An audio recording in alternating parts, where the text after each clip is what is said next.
नमस्कार, स्वागत है आपका हर खबर हरियाणा में। मैं हूं आपके साथ हिमानी कटारिया। सबसे पहले आप सभी दर्शकों को नए साल की शुभकामनाएं।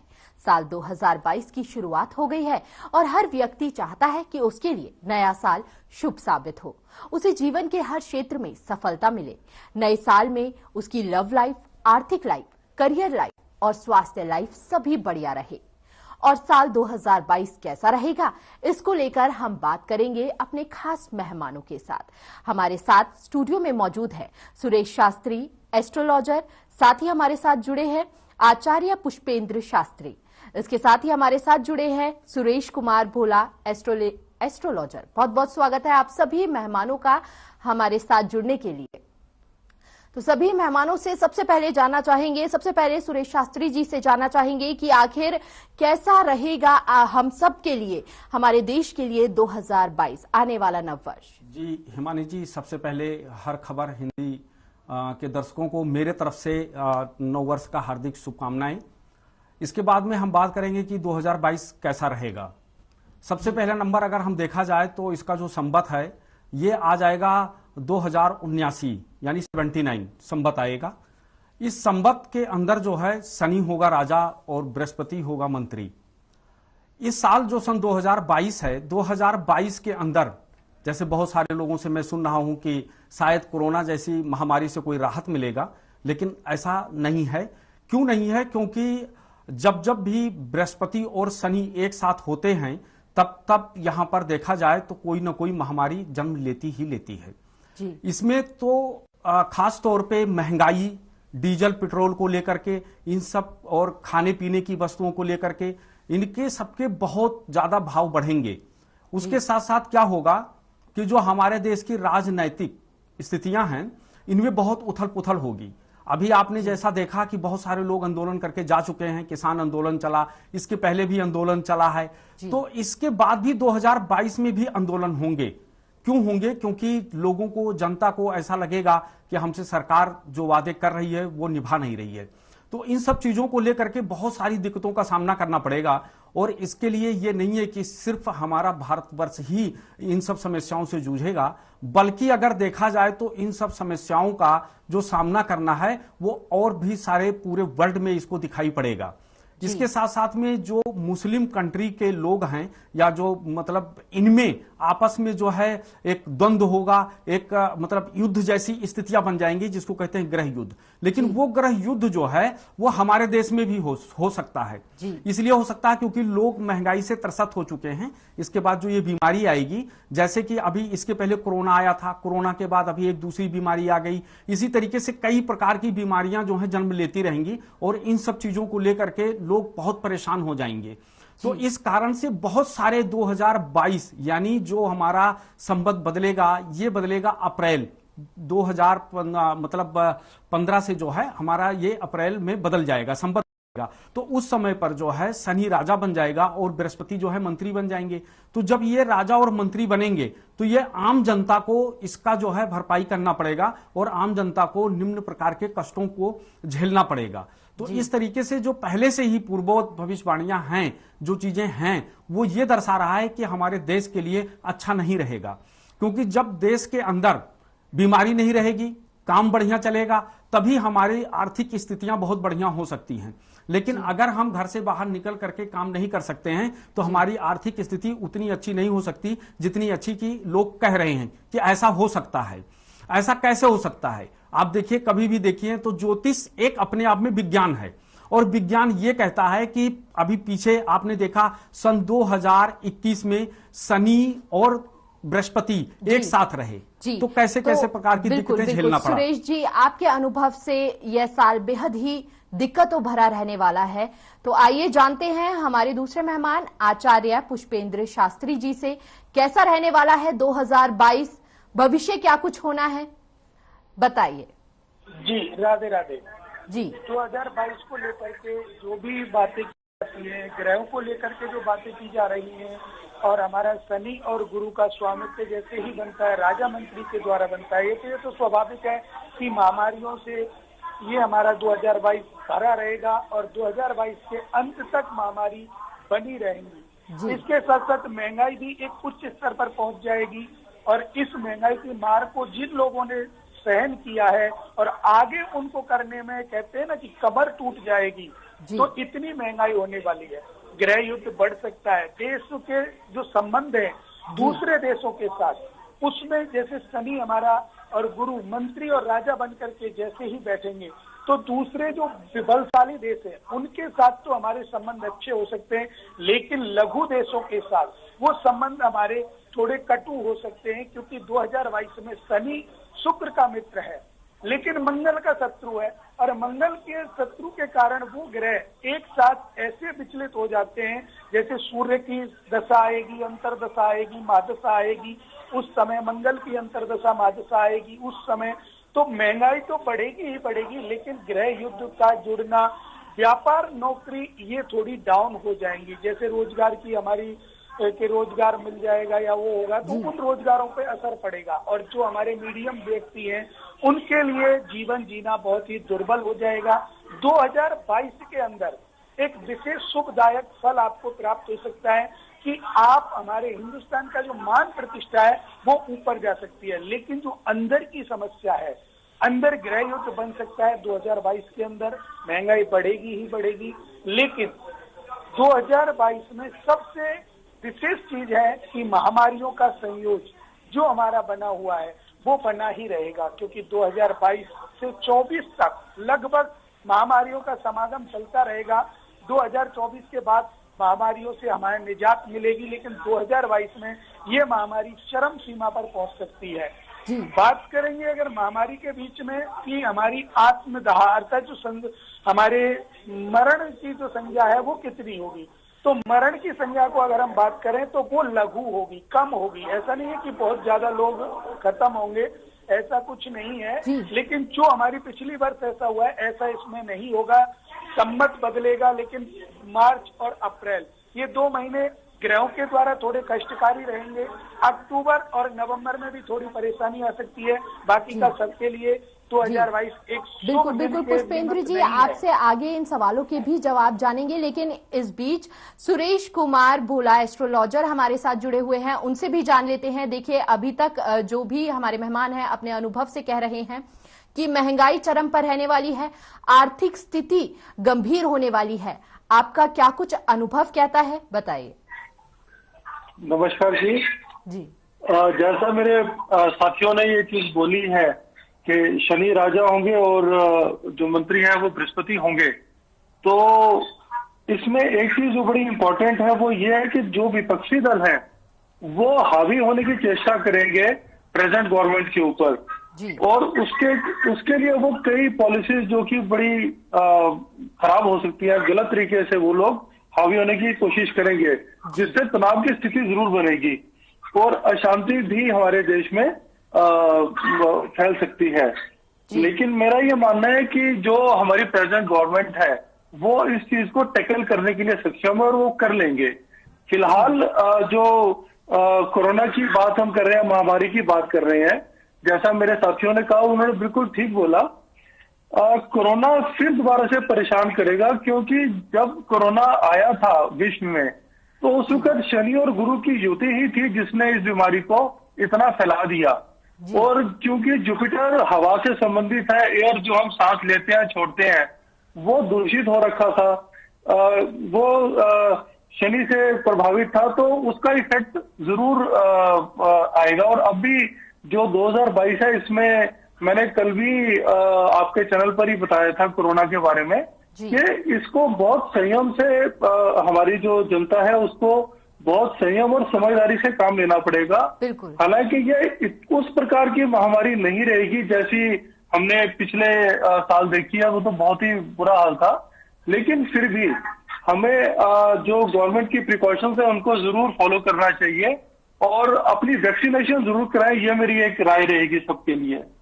और इस साल राजनीतिक गठजोड़ आप देखेंगे बड़ी उठापटक होने वाली है, कई गठजोड़ बनेंगे, कई टूटेंगे, कुछ संबंध नए होंगे, ये आप देखेंगे, और कुछ नई राजनीतिक पार्टियां भी बनने के आसार नजर आते हैं मुझे इस साल, जो जिनका कोई हमें कभी सोचा भी नहीं होगा, वो लोग भी आके अपनी राजनीतिक पार्टियां बनाने की कोशिश करेंगे। देखिए पुष्पेंद्र जी बता रहे थे कि देखिए कोरोना का नया वेरिएंट भी सामने आ रहा है, ओमिक्रॉन, और ऐसे में हमें हाल ही में पुष्पेंद्र शास्त्री जी ने बताया कि मृत्यु दर जो है वह बढ़ती हुई नजर आने वाली है।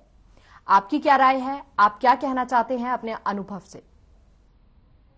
मैं थोड़ा सा इस चीज को समझता हूँ कि मृत्यु दर शायद उतनी ना बढ़े जितनी हमने देखी थी, लेकिन इसका इफेक्ट जरूर रहेगा और हमें सावधानी से ही इस समय को गुजारना है। जी, इसी सवाल के साथ एक बार फिर सुरेश शास्त्री जी का रुख करते हैं, उनसे जानते हैं कि उनकी क्या राय है मृत्यु दर को लेकर, क्योंकि जो हालात दूसरी लहर में देखे गए कहीं वही हालात तीसरी लहर में भी सामने ना आए, क्योंकि विशेषज्ञों का सीधे तौर पर कहना है कि तीसरी लहर आना संभव है। जी, तीसरी लहर तो आएगी, संभव है, ऐसा नहीं है कि नहीं है, लेकिन इसका जो खास तौर पे जो देखने को मिलेगा ये जून जुलाई के महीने में या तो फिर नवंबर और दिसंबर में 2022 के एंड में देखने को मिलेगा। लेकिन मृत्यु दर इसलिए ज्यादा नहीं हो सकता है क्योंकि लोग पहले की अपेक्षा आज अब बहुत सारे नियम और संयम का पालन कर रहे हैं। और खास तौर पे यह है कि जब आप किसी भी बीमारी, कोई भी बीमारी आ जाती है तो सबसे पहला नंबर होता है नियम और संयम का पालन करना। उसमें कई सारी चीजें होती हैं कि जो करना चाहिए, जैसे कि देखिए हम लोग तो एक ज्योतिषाचार्य हैं और तकरीबन भारत के जनता को या पूरे विश्व को हम लोग संबोधित करते रहते हैं, उनको बताते रहते हैं कि हमको क्या क्या करना चाहिए। ऐसे में व्यक्ति को जो है थोड़ा सा अपने शरीर को जो है मजबूत रखना है, थोड़ा सा हमको मेहनत करना है। इनके साथ साथ में जो है हमें थोड़ा सा महामृत्युंजय मंत्र के जो है प्रतिदिन एक माला का कम से कम जाप करना चाहिए। उससे क्या होता है कि देखिए अभी मंत्र, मण और औषधि जो होता है ये मानव जीवन के कल्याण के लिए बनाया गया है, और अगर हम इसका पूर्ण श्रद्धा और विश्वास के साथ अगर हम इसका पालन करते हैं तो अब की बार जो मृत्यु दर नहीं बढ़ने वाली है लेकिन महंगाई बढ़ने वाला है। महंगाई के साथ साथ में आप ये देख लेना कि विपक्षी पार्टी जो हैं वो इतना मतलब सरकार को प्रताड़ित करेंगे, मतलब इतना परेशान करेंगे कि जिसको कहा ही नहीं जा सकता, एक मतलब गृह युद्ध जैसी स्थितियां बना देंगे। जैसे कि ये क्यों बनाएंगे, क्योंकि अभी अप्रैल तक तो कोई दिक्कत नहीं है, 15 तारीख तक। 15 तारीख के बाद जैसे ही बृहस्पति और शनि, यानी शनि राजा बन जाएगा और बृहस्पति मंत्री हो जाएंगे, तो अगर देखा जाए तो बृहस्पति के जो सपोर्टिंग ग्रह हैं वो सूर्य है, और तो कहीं ना कहीं सूर्य भी पीड़ित दिखाई पड़ रहा है, तो यानी राजा भी पीड़ित होगा। सूर्य जो होता है कुंडली में वो राज भाव का मालिक होता है, राजा होता है, तो कहीं ना कहीं वो भी पीड़ित दिखाई पड़ेगा। तो ऐसे में जो है जनता परेशान हो जाएगी, और परेशान होने के बाद उनको यह महसूस होगा कि जो विपक्ष कह रहा है वो सही है और हमको घर से बाहर निकलना चाहिए। लेकिन घर से बाहर निकलना ही सबसे बड़ा खतरा है, क्योंकि देखिए प्रेजेंट में जो हमारी सरकार है ये स्थिति परिस्थितियों को नियंत्रण करेगी। ऐसा नहीं है कि आपके मतलब किसी को कोई परेशानी आएगी तो उसमें हमारी सरकार मदद नहीं करेगी। बिल्कुल बिल्कुल सुरेश शास्त्री जी, आपने बहुत अच्छी बात कही।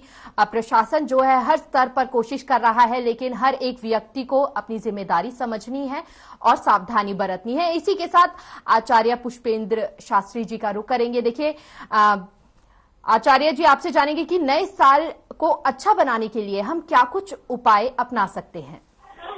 जी बिल्कुल, देखिए बहुत अच्छा प्रश्न है, और मेरे गणमान्य उन्होंने बताया है कि जिस प्रकार हमें महामृत्युंजय मंत्र का जप करना है, श्रद्धा विश्वास के साथ करना है, तो वो तो आती हुई मृत्यु को भी टाल देता है, बहुत श्रेष्ठ है। लेकिन उनके साथ साथ भी हमारा सूर्य ग्रसित होने जा रहा है, तो इसके लिए हमें एक पुष्प गुलाब का फूल लेकर के और तांबे के पात्र में रख करके और सूर्य भगवान को जल देना भी आपके लिए उत्तम रहेगा। और विशेषकर ये जो सरकार की गाइडलाइन है इनको तो हमें अपनाना है, क्योंकि इनके अलग हम जाएंगे तो हम अपनी जिंदगी से हाथ धो बैठेंगे। हो सकता है कि हम किसी के कारण या एक दूसरे के विरोधाभास में आके ये कदम उठाएं, गलत उठाएं, क्योंकि विरोधियों का खिंचाव होगा, राजकाज में अवरोध पैदा होगा। और इस समय जो हमारे संसार की रीति है, पूरे विश्व की रीति है, हर जगह इस महामारी ने जैसे घेर रखा है। 2022 में मैं सिर्फ भारत की बात आपसे करूं तो भारत की बात अगर करूं, क्योंकि भारत एक हिंदुत्व धर्म को लेकर के, या मुस्लिम धर्म हो, सिख हो, ईसाई हो, कोई भी धर्म क्यों ना हो, अपने अपने सभी के पास कुछ ना कुछ नियम होते हैं कि ऐसा नियम हम करेंगे तो उससे लाभ होगा। तो वही हमारे हिंदुओं के नियम के लिए सूर्य भगवान को जल देना, महामृत्युंजय का पाठ करना, और एक मंत्र आता है, और दुर्गा सप्तती का मंत्र है, प्रणता नाम प्रसीदा त्वम देवी विश्वस्त हारिणी त्रिलोक्यवासी नाम इंदे लोक का नाम वरदा भवा। अगर इस मंत्र की माला की जाए तो इस मंत्र की माला करने से हमें आंतरिक प्रसन्नता मिलती है, मन में प्रसन्नता होती है, खुशी होती है। तो ये सब बातें अगर हम करें तो शायद हम जान सकते हैं कि हमारे जीवन को और हमारे समाज के जीवन को हम सफल बना सकते हैं। जी, बहुत ही खूबसूरत बातें कही आपने कि सावधानी के साथ साथ अगर महामृत्युंजय जाप करें तो हमारे शरीर को एक नई ऊर्जा मिलेगी। इसी के साथ रुक करेंगे सुरेश कुमार भोला जी का।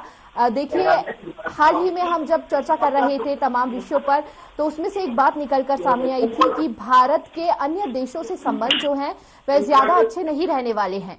आपका अनुभव क्या कहता है?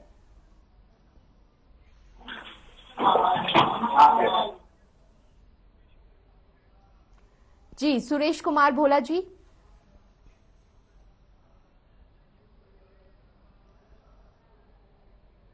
प्रधानमंत्री जी विश्व में छा गए थे, शायद उस तरीके का ना उनको रिजल्ट मिल पाए, लेकिन फिर भी वो विदेशों के साथ अच्छे संबंध बनाने में कामयाब रहेंगे।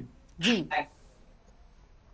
और मैं एक चीज और साथ में ऐड ऑन करना चाह रहा हूं, जो मेरे साथियों ने, मेरे मित्रों ने बताया है, जो उपाय बताए हैं, महामृत्युंजय मंत्र का उपाय बहुत अच्छा है। इसके साथ साथ अगर ये लोग बजरंग बाण का भी पाठ करेंगे तो उससे इनको बहुत हितकारी होगा और इनके लिए बहुत अच्छे रिजल्ट्स लेकर आएगा। और एक आजकल तो यंग जनरेशन है, सभी लेटेस्ट टेक्नोलॉजी से सभी को उनको यूज करने में कोई परेशानी नहीं है। तो मेरा एक बड़ी छोटी सी राय है, जैसे महामृत्युंजय मंत्र या बजरंग बाण है, उसको आप यूट्यूब पे चला दें, उसकी तरंगे आपके घर में चलती रहनी चाहिए, वो मंत्र आपके घर में सुनाई देता रहना चाहिए, तो उसका भी बहुत ज्यादा आपको फल प्राप्त होगा। बिल्कुल, फल प्राप्ति भी होगी, साथ ही साथ आपके शरीर को एक नई ऊर्जा मिलेगी। चलिए, इसी के साथ एक बार फिर से सुरेश शास्त्री जी का रुख करते हैं। देखिए, संबंध ज्यादा अच्छे नहीं रहने वाले। अगर अंतरकला की बात की जाए तो आप पहले ही बता चुके हैं कि वो भी ज्यादा अच्छे नहीं रहने वाले हैं। तो इसके लिए क्या कुछ करना चाहिए, या फिर आने वाले समय में सरकार को क्या कुछ कदम उठाने चाहिए, या आम नागरिक जो हैं उनके लिए कैसा रहने वाला है 2022? जी देखिए, सबसे पहला नंबर 2022 का जो समय है, आप ये देख लीजिए कि उनको बहुत सारी चीजों की आवश्यकताएं हैं। एक आदमी का घर का खर्च बड़े उससे नहीं चल सकता है, इसलिए सरकार को सोचना चाहिए कि सबसे पहले नंबर हमारे जो प्रदेश हैं, हमारे प्रदेशों में हॉस्पिटल से संबंधित चीजों का बहुत अच्छी व्यवस्था बनाना चाहिए, उनको बहुत बढ़िया बनाना चाहिए, कि ताकि आम जनता को अगर किसी भी प्रकार की कोई समस्या आती है तो उनको तत्काल जो है उनको इलाज हो सके और वो इलाज होकर के अपने घर जा सके। जैसे कि पिछली बार देखा था आपने, जब महामारी आई थी तो उसमें क्या हुआ, उसमें हॉस्पिटल वालों ने ये नहीं देखा कि हम अपने मानवता धर्म का परित्याग करके उन्होंने सिर्फ धन को बड़ा महत्व दिया। तो इस तरीके का नहीं होना चाहिए, सरकारों को यह ध्यान रखना चाहिए, क्योंकि पूर्वाभास हो रहा है कि सन 2022 भी ठीक नहीं जाने वाला है। तो इसलिए सरकारों का काम है कि सबसे पहला नंबर वहां पर हॉस्पिटल की व्यवस्था, दवाई की व्यवस्था, इन सब की व्यवस्था की जाए।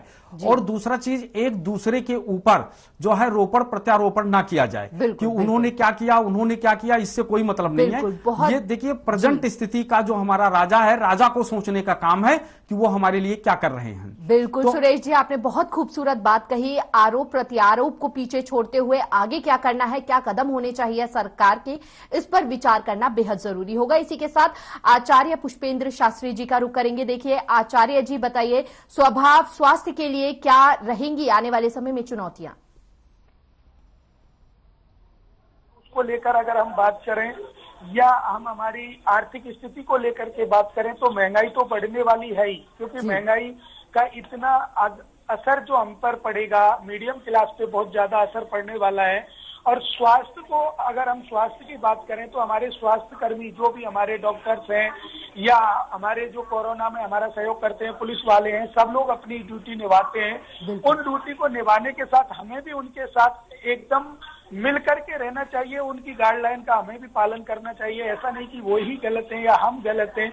ऐसा जो प्रत्यारोप करेंगे, कुछ सरकारें हैं एक दूसरे पर आरोप प्रत्यारोप करेंगी। आप देखिए, राजनीति एक अलग चीज है, राजनीति में आप कुछ भी कीजिए, कोई मतलब नहीं है, लेकिन जब हमारा देश एक ऐसी महामारी से जूझ रहा हो और 2021, 2022 में जब इतनी महामारी हमने अपनी आंखों से 21 में देख चुके हैं, तो उसके लिए हमें एकजुट होना चाहिए, ना कि किसी के ऊपर आरोप लगाना चाहिए, ना कि बीजेपी कर रही है या कांग्रेस कर रही है या आम आदमी पार्टी कर रही है या कोई और पार्टी कर रही है, ऐसा प्रत्यारोप नहीं करना चाहिए। लेकिन अगर ये नहीं होगा, मान लीजिए, तो हमारे जो ग्रह हैं ये ग्रह भी करा रहे हैं, इसके कारण भी हमें ग्रह की शांति करनी चाहिए। आपने पिछली बार देखा होगा, साधु संतों ने आश्रमों पे, ब्राह्मणों ने संस्थानों पे कोरोना को भगाने के लिए कितना प्रयास किया, हवन किए, यज्ञ किए, हर संभव प्रयास किया था। तो उसी प्रकार हमारा कर्तव्य बनता है कि हम मंत्रों का अधिक से अधिक उच्चारण करें, मंत्रों को अधिक से अधिक बार उनको जपें, 1.25 लाख और भी ज्यादा जपें। और सबसे निवेदन करूं कि अपने घर में एक जो आजकल तो इलेक्ट्रॉनिक घंटियां आती हैं, जो महामृत्युंजय मंत्र की भी होती है, गायत्री मंत्र की भी होती है, जैसे ही हमारे आचार्य श्री ने पहले ही बताया था कि ऐसी अपने घर में लगा के रखें, जो आपको बोल नहीं सकते तो आपके कानों में वो आवाज शुद्ध जा सके, और शुद्ध अगर कानों में जाएगी, वो ब्रह्मांड में घूमेगी, तो आपको लाभ मिलेगा। और निश्चित मान लीजिए कि चाहे कितनी भी बड़ी महामारी क्यों ना हो, ये कम समय में और जल्दी निकल के जाएगी और सूक्ष्म रूप से निकल के जाएगी, और जो हमारी मृत्यु दर है वो बिल्कुल कम हो जाएगी, अगर हम इन मंत्रों पर विश्वास करेंगे, ज्योतिष पर विश्वास करेंगे तो। जी बिल्कुल, आप दोनों मेहमानों ने बहुत ही एक खूबसूरत बात कही कि आरोप प्रत्यारोप की राजनीति को छोड़कर आगे क्या होने वाला है और प्रेजेंट में क्या स्थिति बनी हुई है उस पर विचार करें सरकारें, तो बेहद अच्छा रहने वाला है भविष्य। लेकिन एक बार फिर रुक करेंगे सुरेश जी की ओर। सुरेश जी, आपसे जानना चाहेंगे कि प्राकृतिक आपदा को लेकर क्या कुछ दृष्टि आपकी बताती है? देखिए, सबसे पहला नंबर जो प्राकृतिक आपदा के बारे में है, अब ये बताने जैसा क्या रह गया है, क्योंकि देखिए हमारे यहाँ पर क्या हुआ कि अभी अब की बार आपने देखा लॉकडाउन लगा, तो लॉकडाउन लगने के बाद में क्या हुआ कि हमारे यहाँ पर ज्यादातर प्रदूषण नहीं हुए, तो इस कारण से जो है कितनी अच्छी वर्षा हुई। तो इसी तरीके से सबसे पहला नंबर सरकारों को यह ध्यान रखना चाहिए कि एक दूसरे पर प्रत्यारोपण ना करें, बल्कि वृक्ष लगाएं, ऐसे वृक्ष लगाएं कि जो हमको ऑक्सीजन दें, हमको छाया दें। इस तरीके से आज क्या हो रही है कि प्रकृति को हम नष्ट कर रहे हैं। जैसे कि हमारे शास्त्र कहते हैं कि आहार विहार निद्रा इन सब का ध्यान रखना चाहिए, सही समय पर सोना चाहिए, सही समय पर भोजन करना चाहिए, सही समय पर घूमने का भी समय होना चाहिए। तो इस तरीके से अगर आप प्रकृति की बातें करें तो प्रकृति को जब भी शुद्ध बना सकते हैं हम, जब हम अनावश्यक घर के बाहर ना निकलें। क्योंकि हमारे देश में शास्त्री जी, आपने ये तमाम उपाय बताए कैसे प्राकृतिक आपदा से हम बच सकते हैं। इसी सवाल के साथ एक बार फिर रुक करेंगे सुरेश कुमार भोला एस्ट्रोलॉजर के पास, जो बताएंगे आखिर क्या कुछ उनकी दृष्टि कहती है भविष्य में प्राकृतिक आपदा को लेकर 2022 में क्या कुछ होने वाला है। जी, जैसे साथियों ने पहले ही काफी अच्छे ढंग से एक्सप्लेन किया आप सबको कि प्राकृतिक आपदाएं तो आएंगी ही, वो नजर ही आती हैं। मैंने एक चीज पहले भी कही थी कल के एक प्रोग्राम में, उसमें मैंने कहा था इस इंसान को अपने ऊपर बहुत ज्यादा घमंड हो गया था, उसको लगता था कि मैं सब पे सर्वा हूं। उसके घमंड को प्रकृति ने उसको बता दिया कि तुम कहां पर खड़े हो, तुम मेरे आगे कुछ नहीं हो। तो प्रकृति भी रुद्र रूप धारण करती है जब उसको नजर आता है कि इंसान अपनी मान मर्यादा को भूल के और बहुत उद्दंडता का पालन करता है। प्राकृतिक आपदा से बचने के लिए एक बहुत अच्छा मैं एक सजेशन दे सकता हूं इस कोरोना के लिए खासकर। जैसे सुरेश जी ने पहले ही बोला कि पेड़ लगाएं, तो अगर पेड़ लगाने हैं तो आप पीपल का पेड़ लगाएं, इससे बृहस्पति का उपाय भी होगा। बृहस्पति ग्रह ही है जो कोरोना का मेन रीजन है। तो आप जितना इसको बृहस्पति ग्रह को उसको बल प्रदान करेंगे, उतना ही आप इस बीमारी से दूर होते जाएंगे। तो आप पीपल का पेड़ लगाएं, उससे दूसरों को भी ऑक्सीजन मिलेगी और इससे आपका उपाय भी होगा। इससे एक पंथ दो काज हो जाएंगे। जी, इसी के साथ एक और सवाल आपसे जानना चाहेंगे कि आखिर कैसे होंगे माह के सितारे?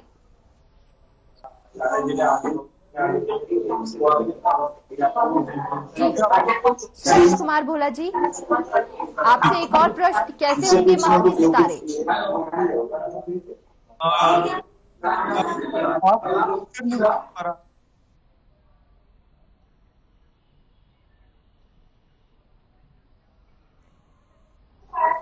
जी चलिए इसी सवाल के साथ आचार्य पुष्पेंद्र शास्त्री जी की ओर रुख करते हैं, उनसे जानते हैं कि आखिर कैसे होंगे माह के सितारे। जी आचार्य जी आपने जो प्रश्न किया है उस हिसाब से अगर हम देखें कि पहले आपने देखा कि प्राकृतिक आपदाएं आएंगी, कैसी आएंगी और सितारे कैसे रहेंगे। तो देखिए प्राकृतिक आपदाएं जो बरसात होना, आंधी होना, तूफान आना, ये सब एक अपनी जगह है, लेकिन जो प्राकृतिक आपदा आ रही है वो हमारे चाल चलन से आ रही है। हमारा चाल चलन बदला हुआ है, खान पान बदला हुआ है, हम भक्ति वाले स्थानों पे जाते हैं और अगर हम वृंदावन जाएं या हरिद्वार जाएं या ऋषिकेश जाएं और वहां हमारा मन अगर शुद्ध नहीं है और वहां परमपिता परमात्मा की दर्शन के लिए हम जा रहे हैं, भक्ति के लिए हम जा रहे हैं, लेकिन वहां हमारे मन में गलत गलत विचार हैं, तो प्राकृतिक आपदा आना स्वाभाविक है, क्योंकि हमारे कर्मों के अनुसार, क्योंकि कहा जाता है, गोस्वामी तुलसीदास जी ने भी लिखा है कि कर्म ही पूजा है। कर्म हमारा अच्छा है तो ये विशेष शुभ रहेगा। अब बात करते हैं सितारों की, कि हमारे ग्रहों के सितारे जो भी हैं वो इस 2022 में इतने सक्षम नहीं दिखाई दे रहे हैं कि उनकी जो डिग्रियां हैं वो थोड़ी कमजोर दिखाई दे रही है और कोई बाल अवस्था में दिखाई दे रही है, लेकिन जो श्रेष्ठ डिग्रियां हैं वो इस समय मंगल और बृहस्पति की हैं। आने वाला समय किसानों के लिए बेहद लाभदायक होने वाला है। कृषि यंत्र अच्छे रहेंगे, कृषि के जो फसल हमारी होगी वो भी अच्छी आएगी, किसी भी प्रकार की विघ्न बाधा उनकी किसानों के फसल में नहीं आएगी। किसानों के जो सितारे हैं वो एकदम बुलंद रहेंगे, कोई भी परेशानी किसान रूप में नहीं आएगी। जी चलिए इसी सवाल के साथ एक बार फिर रुक करेंगे सुरेश शास्त्री जी का। बताइए क्या कुछ आपकी दृष्टि कहती है। सबसे पहले देखा जाए तो आपने देखा होगा कि पिछले साल जो कोरोना काल के बाद में आपने देखा होगा कि एक टिड्डियों का आतंक हो गया था, वो फसलें नष्ट करते हुए जा रही थी जी। बहुत सारे नुकसान किए थे, आप खासतौर पे मीडिया वालों ने भी खूब दिखाया था। तो ऐसे स्थिति में अगर देखा जाए तो ये स्थितियां अब नहीं बन रही हैं। सन 2022 में ये स्थिति नहीं बनेगी कि मतलब फसलों को नष्ट किया जाए और नष्ट कर दें, तो इस तरीके की कोई ऐसी स्थिति नहीं बन रही। रह गई बात ग्रह गोचर का, तो ग्रह गोचर को अगर देखा जाए तो ग्रह गोचर जो आज आप देख रहे हैं कि मेष राशि के साथ ये होगा, वृषभ राशि के साथ ये होगा। देखिए सबसे पहला नंबर क्या होता है कि वो हमारे यहाँ 1 अरब अगर जनसंख्या है तो उसमें बहुत सारे लोग मेष राशि के होंगे, लेकिन कोई जरूरी नहीं कि जो हम लोग मेष राशि वालों के बारे में बता रहे हैं ऐसा ही होगा। क्यों? क्योंकि वहां पर यह देखा जाता है कि मेष राशि का जो स्वामी है मंगल, वो कौन सी स्थिति में और कहां बैठा हुआ है। अगर उसकी पोजीशन बहुत बढ़िया है तो उनको बहुत अच्छा फल मिलेगा, अगर उनकी स्थितियां ठीक नहीं है तो उनको वो फल नहीं दे पाएगा। इसी तरीके से अगर हम देखते हैं तो 11 अप्रैल को राहु और केतु बदलेंगे। जब राहु केतु बदल जाएंगे तो राहु का सीधा जो होगा वो मेष राशि में जाकर के बैठ जाएंगे और केतु का जो होगा वो जाकर के तुला राशि के अंदर बैठ जाएंगे। तो इस तरीके से मेष राशि के अंदर जब भी राहु बैठेगा तो राहु क्या करता है, राहु दूसरों को बहुत ज्ञान देता है लेकिन खुद के जीवन में कंफ्यूज होता है। वो व्यक्ति कंफ्यूज रहेगा, कंफ्यूज होने के साथ साथ में जो है काम तो उसका होगा। जैसे कि अगर हम कहें कि ये राशि बहुत मालामाल हो जाएगी, ये राशि परेशान हो जाएगी, तो ऐसा नहीं है कि कोई राशि मालामाल होती है, कोई राशि परेशान होती है। लेकिन आल ग्रहों की अगर स्थिति को देखा जाए तो यहां पर क्या है कि हर लोगों को मतलब इतना धन जरूर मिलेगा कि जिससे वो अपनी बहुत अच्छी तरीके से अपना आजीविका चला सके, उसमें कोई दिक्कत नहीं आएगी। बिल्कुल बिल्कुल सुरेश जी, आपसे और ज्यादा जानकारी लेंगे। यहाँ पर सबसे पहले आचार्य पुष्पेंद्र शास्त्री जी, सुरेश कुमार भोला जी, बहुत बहुत शुक्रिया आप दोनों का हर खबर हरियाणा के साथ जुड़ने के लिए, खास बातचीत करने के लिए। हमारे साथ तमाम मेहमान जुड़े हुए थे जिन्होंने बताया कि 2022 की भविष्यवाणी क्या कुछ रहने वाली है। 2022 में हम आगाज कर चुके हैं और इसी के साथ हमारे खास कार्यक्रम 2022 की भविष्यवाणी में इतना ही। बाकी खबरों के लिए बने रहिए हर खबर हरियाणा के साथ। नमस्कार।